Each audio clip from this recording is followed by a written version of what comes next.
بسم اللہ الرحمن الرحیم، اللہم صلی علی محمد وعلی آل محمد۔ السلام علیکم ورحمۃ اللہ۔ تمام تعریفیں اللہ رب العالمین کے لیے جو تمام جہانوں کے پروردگار ہیں۔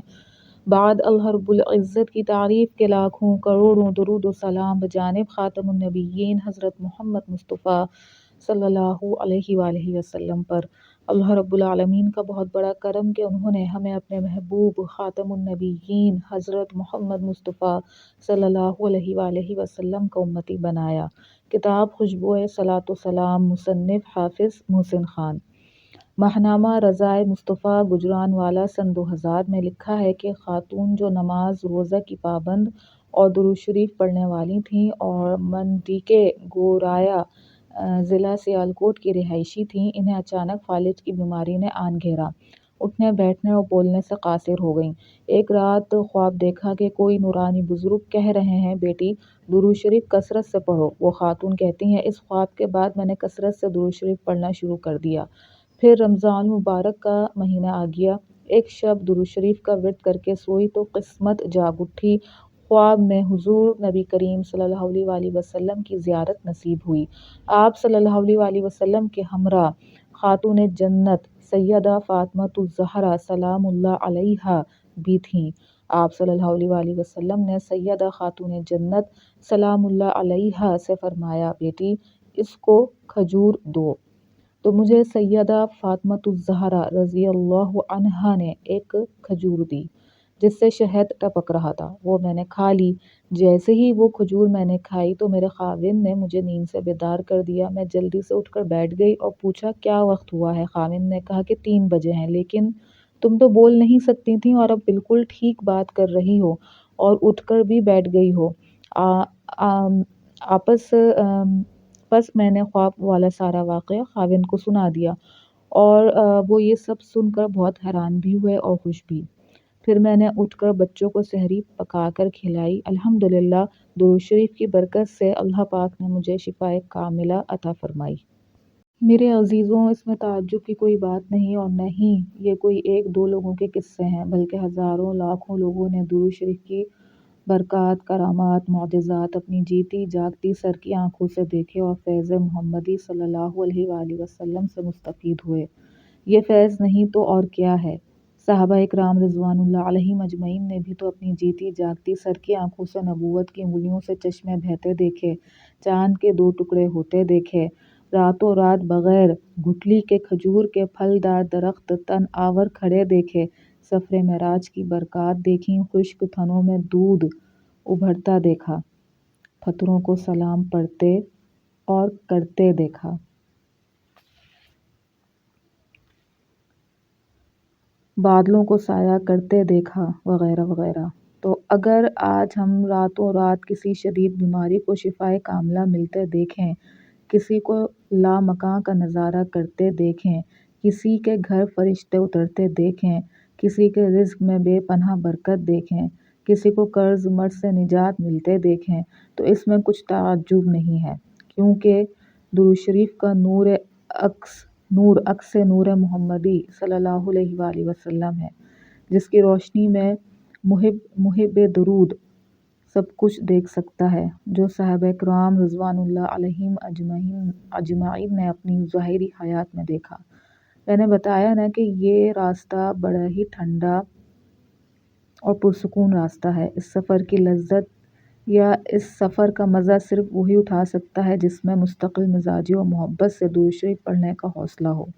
میں نے بار بار ایسے لوگ بھی دیکھے جو در رسول صلی اللہ علیہ وآلہ وسلم پر پہنچ کر کہہ رہے ہوتے ہیں کہ ہمیں رزق کی بڑی تنگی ہے یا ہمارے فلاں حاجات پوری نہیں ہو رہی۔ حالانکہ ہم اہل سنت والجماعت بشمول تمام مسالک اس بات پر متفق ہیں اور ہمارے بزرگان دین بھی اس بات کی تائید و حمایت میں ہیں کہ جو در رسول صلی اللہ علیہ وآلہ وسلم تک پہنچ گیا وہ کبھی خالی ہاتھ نہیں لوٹتا۔ آپ کیوں خالی ہاتھ ہیں؟ یقیناً آپ میں 2 چیزوں کی کمی ہے، اول صبر، دوم یقین کامل۔ اگر ہم صبر سے کام لیں گے، در رسول صلی اللہ علیہ وآلہ وسلم تک تو پہنچ ہی گئے ہیں، خالی ہاتھ نہیں لوٹیں گے اور محنت اور محبت کے ساتھ اتنا درود پڑھیں گے تو ایک نگاہ کرم ہماری جانب بھی اٹھ ہی جائے گی، تو سمجھو کام بن گیا۔ اور رسول صلی اللہ علیہ وآلہ وسلم تک پہنچنا کیا ہے؟ درود شریف پڑھنا۔ دراصل دربار رسالت مآب صلی اللہ علیہ وآلہ وسلم میں حاضری ہی تو ہے۔ اب آپ پوچھو گے وہ کیسے؟ کیا درود پڑھنے والے کا درود فرشتے اس کے اور اس کے والد کے نام کے ساتھ دربار رسالت صلی اللہ علیہ وآلہ وسلم میں نہیں پہنچاتے؟ تو جب آپ اور آپ کے والد کا نام دربار رسالت صلی اللہ علیہ وآلہ وسلم میں پہنچ گیا تو سمجھو آپ خود پہنچ گئے۔ اب حاضری کے بعد محبت کی جانچ پڑتال ہوتی ہے۔ محبت سے درود پڑھنے والوں کو فیض بھی جلد ہی ملتا ہے۔ تو میرے عزیزوں، ہر قسط کا خلاصہ یہی نکلتا ہے کہ مستقل مزاجی کے ساتھ توجہ اور محبت سے درود پڑھو۔ درود برائے محبت ہونا چاہیے، درود برائے مطلب نہیں ہونا چاہیے۔ جب درود برائے محبت ہوگا تو مطلب خود ہی پورا ہو جائے گا، اور یہ بات نبی کریم صلی اللہ علیہ وآلہ وسلم نے خود ارشاد فرمائی ہے کہ جب تمہارے غم حد سے بڑھ جائیں تو مجھ پر درود پڑھو، یہ تمہارے غموں کو بہا لے جائے گا اور تمہارے گناہ مٹائے گا۔ پس ثابت ہو گیا کہ درود غموں کو مٹاتا ہے، یعنی مقصد پورا کرتا ہے۔ تو اب ہمارا فرض ہے نا کہ ہم صرف محبت رسول صلی اللہ علیہ وآلہ وسلم کے لیے درود پڑھیں، ہماری زبان درود شریف پڑھتی رہے، اور کیا ہی مزے کی بات ہو جو یہ غم عشق رسول صلی اللہ علیہ وآلہ وسلم کا غم ہو، زیارت کا غم ہو۔ اللہ اکبر! اس غم میں دلوں کو سلگنے دیں اور اس آگ کو درود شریف کی ہوا دیتے رہیں۔